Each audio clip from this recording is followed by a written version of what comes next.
बंधनाच्या अनंत शुभेच्छा। मित्रहो, वैज्ञानिकांनी 23 ऑगस्टला जी कामगिरी केली आणि आपलं विक्रम लँडर चंद्राच्या कक्षेमध्ये झेपावलं गेलं, ती खरोखरच जगामध्ये अतिशय अभिमानाची बाब आहे। गरुड झेप घेतली तर त्या संपूर्ण वैज्ञानिकांना आज रक्षाबंधनाच्या निमित्ताने माझ्याकडून ही हस्तकलेची राखी समर्पित करतो आहे। मित्रो, ही राखी ज्यामध्ये अतिशय कमी खर्चामध्ये ही राखी बनवण्यात आली, अगदी टाकाऊ वस्तूपासून या राखीला बनवण्यात आलेला आहे। हे तुम्ही पाहत आहे तर यामध्ये साधारणतः ही लेस, छोटे छोटे बॉल्स आणि प्लास्टिक, कागद आणि पेन, कलर यांचा रंगरंगटीचा वापर करून ही हस्तकलेची राखी बनवण्यात आलेली आहे। यामध्ये तुम्ही पाहू शकता ही पृथ्वी म्हणजेच बहीण आणि चंद्र म्हणजेच भाऊ।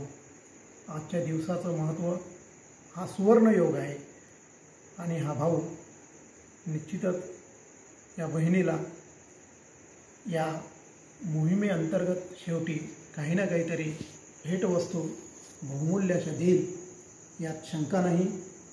तर ही राखी म्हणजेच यानाच्या स्वरूपात तुम्ही बघत आहात त्याप्रमाणे हे यान आपलं निघत आहे आणि आजूबाजूला हे बाकी जे सूर्याच्या कक्षेमध्ये जे ग्रह फिरत असतात हे सुद्धा तुम्हाला इथे दिसते आहे।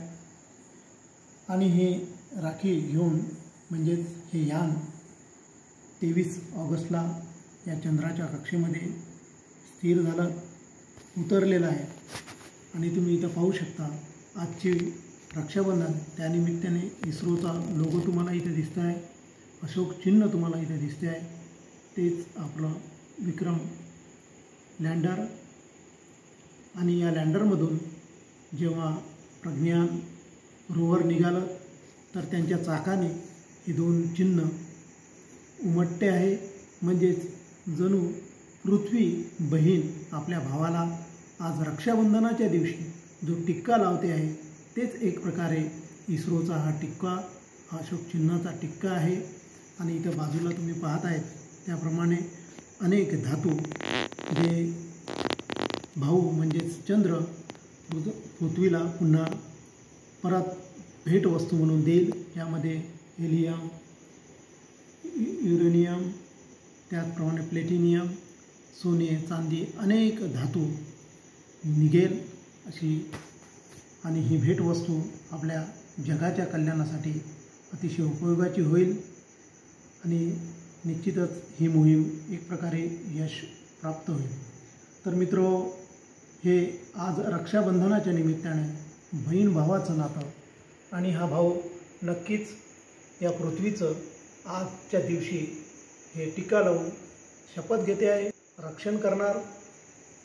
म्हणजेच जर हा भाऊ नसता तर या पृथ्वीवर नक्कीच या ग्रॅव्हिटीमुळे यात पूर, आवर्षण, भूकंप अशा अनेक विपदा आल्या असत्या आणि या बहिणीचं रक्षण झालं नसतं।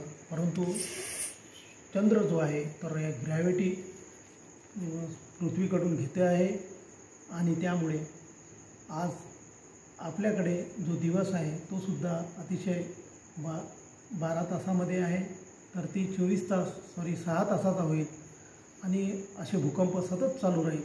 तर त्यामुळे चंद्राचं महत्त्व अगाध आहे आणि हा भाऊ निश्चितच बहिणीची सतत रक्षा करेल आणि या मोहिमेअंतर्गत अनेक हे बहुमूल्य असे धातू आपल्याला परत मिळेल अशी आशा करूया। आणि पुनश्च एकदा सर्वांना या रक्षाबंधनाच्या निमित्तानं या राखीच्या रूपाने मी शुभेच्छा देतो आहे। धन्यवाद।